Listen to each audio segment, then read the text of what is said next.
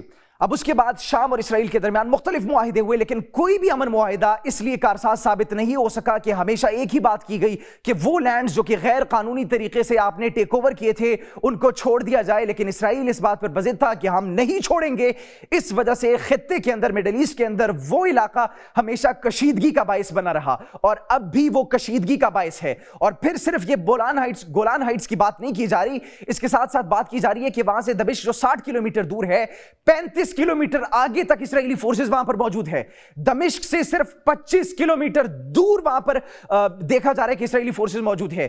اسرائیلی forces نے کہا کہ نہیں، ہم موجود نہیں ہیں. ان کی گورنمنٹ کی جانب سے کہا کہ نہیں، ہم وہاں پر اتنا دور موجود نہیں ہے. لیکن ماضی کے اندر ہم نے جتنے خدشات ظاہر کیا، آہستہ آہستہ انہوں نے تسلیم کیے. انہوں نے ساتھ اس بات کا بھی تسلیم کیا ہم اتنے دور تو موجود نہیں ہے، لیکن وہ جو گولان کی پہاڑیاں ہیں اس سے کچھ فاصلے تک آگے موجود ہے. تو عنقریب وہ دن دور نہیں کہ آگے جا کر یہ دیکھنے میں آئے گا کہ وہ کہے گا کہ ہم دمشق سے صرف 25 کلومیٹر دور ہے. یہ خدشوں کا جو ہم اظہار کر رہے ہیں وہ خدشے ظاہر ہوں گے، حقیقتاً ظاہر ہوں گے. اور اگر بات کی جائے ابو الجولانی کی، محمد ابو الجولانی جو کہ HTS ہیئت تحریر الشام کا سربراہ ہے، اس وقت سرگرم ہے، ان کی جانب سے کوئی بیان سامنے نہیں آ رہا. وہ مذمت تو کر رہے ہیں، انہوں نے مذمت کی ہے کہ ہم مذمت کرتے ہیں ان تمام تر حملوں کی. ہم کسی بھی ہمسایہ ملک کے ساتھ کشیدگی نہیں چاہتے، لیکن یہ جو حملے کیے جا رہے ہیں، یہ جو اٹیکس کیے جا رہے ہیں، یہ خطے کے اندر کشیدگی بڑھا سکتے ہیں. مذمت سے کچھ نہیں ہوگا ناظرین. اگر مذمت سے کچھ ہوتا تو غزہ کے اندر جنگ بندی ہو جاتی. اگر مذمت سے کچھ ہوتا تو لبنان کے اندر جنگ بندی ہو جاتی. اگر مذمت سے کچھ ہوتا تو انہوں نے فلسطینیوں کے خلاف جو جارحیت جاری تھی، اسرائیلی نسل کشی جو جاری تھی، وہ ختم ہو جاتی. اگر مذمت سے کچھ ہو سکتا، لیکن مذمت کے ساتھ آپ نے دیکھا کہ کچھ بھی نہیں ہو سکتا. عرب ممالک اس وقت مذمت کر رہے ہیں، ترکی اس وقت مذمت کر رہے ہیں، سعودی عرب اس وقت مذمت کر رہے ہیں، اس کے بعد مصر، ایجپٹ اس وقت مذمت کر رہے ہیں. سعودی عرب اس وقت کہہ رہے ہیں کہ یہ جو قبضہ کیا گیا ہے اور یہ جو پروگرام انہوں نے کیا ہے کہ آبادی بڑھانے کا، یہ خطے کے اندر کشیدگی کو باعث دے گا، یہ امن کو برباد کر دے گا. اور ناظرین، ترکیہ کی جانب سے جو ہم نے آپ کو بات کی تھی کہ وہ ایران کا اثر و رسوخ کم کرنا چاہتا ہے، ہم نے آپ کو پہلے بھی بتایا تھا کہ جتنے بھی اپوزیشن فورسز تھی، جتنے بھی اپوزیشن ریبل گروپس تھے، یہ خاموش اپروول کا انتظار کر رہے تھے ترکیہ کی جانب سے. اور جب انہیں وہ اشارہ ملا تو اس کے بعد انہوں نے اپنی کارروائی شروع کی. اب ترکیہ کے وزیر دفاع کی جانب سے بیان سامنے آیا ہے کہ وہ اپنی فورسز بھیجنے کو تیار ہے، اپنی آرمی کو بھیجنے کے لیے تیار ہے. شام کے اندر جو حکومت ہے اس کو ایک موقع ضرور ملنا چاہیے. ہم اپنی فورسز، اپنی آرمی کو بھیجنے کے لیے تیار ہیں تاکہ وہ تربیت کرے اس وقت شام کے اندر جو فورسز ہیں ان کی. اب اس سے اس بات کا آپ اندازہ لگا سکتے ہیں ناظرین کہ وہ جو اثر و رسوخ کم کرنا چاہتا تھا ایران کا، وہ جو ایک ویپنز پرووائڈ کرنے میں ایک اہم کردار سمجھا جاتا تھا ترکیہ کو، یہ جتنی بھی اپوزیشن فورسز ہیں، اس کے بعد اس کے ساتھ ساتھ اگر بات کی جائے وہ تیسرے اہم نقطے کی کہ ترکیہ خاموش تھا اور وہ جانتا تھا کہ یہ سب کچھ ہوگا. تو یہ سارے خدشات صحیح ہوتے ہوئے ثابت ہو رہے ہیں، یہ سارے خدشات ٹھیک ہوتے ہوئے نظر آ رہے ہیں وزیر دفاع کی اس بیان کے بعد کہ ہم اپنی فورسز بھیجنے کے لیے تیار ہیں. ظاہری سی بات ہے جب وہ ان کی تربیت کریں گی، جتنے بھی اپوزیشن فورسز وہاں پر شام میں موجود ہیں، تو ایک ظاہری سی بات ہے جب تربیت ان کی جائے گی تو اثر و رسوخ ترکیہ کا زیادہ ہوگا. کیونکہ جتنی بھی مشقیں ہوں گی، جنگی مشقیں، وہ تو ترکیہ کی فورسز کریں گی. اب اس کا مطلب وہ دونوں تو ساتھ ساتھ تھے، اتنے ساتھ ساتھ تھے کہ ان کی اب مشقیں ساتھ ہوں گی، تربیت ساتھ ہوگی. لہٰذا وہ جتنے بھی ڈاؤٹس تھے وہ سب کلیئر ہو گئے ہیں. بشار الاسد کے بعد ہیئت تحریر الشام کا سربراہ محمد الجولانی وہ کیا بیان دے رہا ہے؟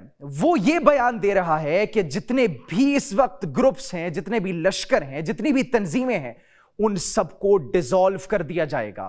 ان سب کو ڈیزالو کرنے کے بعد ویپنز کا، ہتھیاروں کا استعمال، ان کو رکھنا، ان کو سٹور کرنا اس پر صرف اور صرف ریاست کا حق ہے، اسٹیٹ کا حق ہے۔ ناقدین یہ ایک بات کہتے ہیں کہ یہی بات تو بشار الاسد بھی کر رہا تھا، بشار الاسد نے بھی یہی بات کی تھی کہ ہتھیاروں پر حق صرف اور صرف اسٹیٹ کا ہے، ایک ریاست کا حق ہے۔ آپ آئیں ہمارے ساتھ بات کریں، آپ ہمارے ساتھ بیٹھ کر گفتگو کریں، مذاکرات کریں، ہم بیٹھ کر معاملات کو سلجھاتے ہیں۔ لیکن اس دوران ابو محمد الجولانی کی جانب سے یہ کہا گیا تھا کہ نہیں، ہم اگر بات چیت کریں گے تو ہتھیاروں سے بات کریں گے، ہم اگر بات چیت کریں گے تو جنگ سے کریں گے۔ لیکن ناظرین، اقتدار میں آتے ساتھ ہی وہی عمل، وہی حرکت اور وہی سٹیٹمنٹ دے رہے ہیں، یہ سب لوگ کہہ رہے ہیں، ناقدین یہ بات کہہ رہے ہیں کہ جو بشار الاسد نے کہا تھا وہی بات اس وقت ابو محمد الجولانی بھی کر رہے ہیں۔ تو آخر یہ بات کیوں کر رہے ہیں؟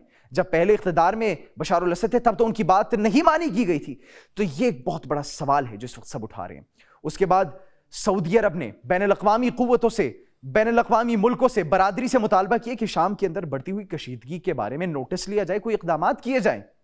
بھائی اقدامات کیسے کیے جائیں گے؟ مزاحمت کیسے کی جائے گی؟ صرف مذمتی بیان دے کر؟ جب تک کوئی عملی اقدام نہیں اٹھایا جائے گا اسرائیل خاموش نہیں رہے گا، کیونکہ وہ دن بدن اپنے اس خواب جو کہ گریٹر اسرائیل کے اس کے قریب پہنچتا جا رہا ہے۔ لیکن تمام امت مسلمہ اور جتنے بھی مسلم ممالک ہیں وہ صرف مذمتی بیانوں کی حد تک محدود ہیں۔ آپ اس بارے میں کیا سوچتے ہیں؟ کمنٹ سیکشن میں ضرور بتائیے گا۔ اپنا بہت خیال رکھیے، اللہ نگہبان۔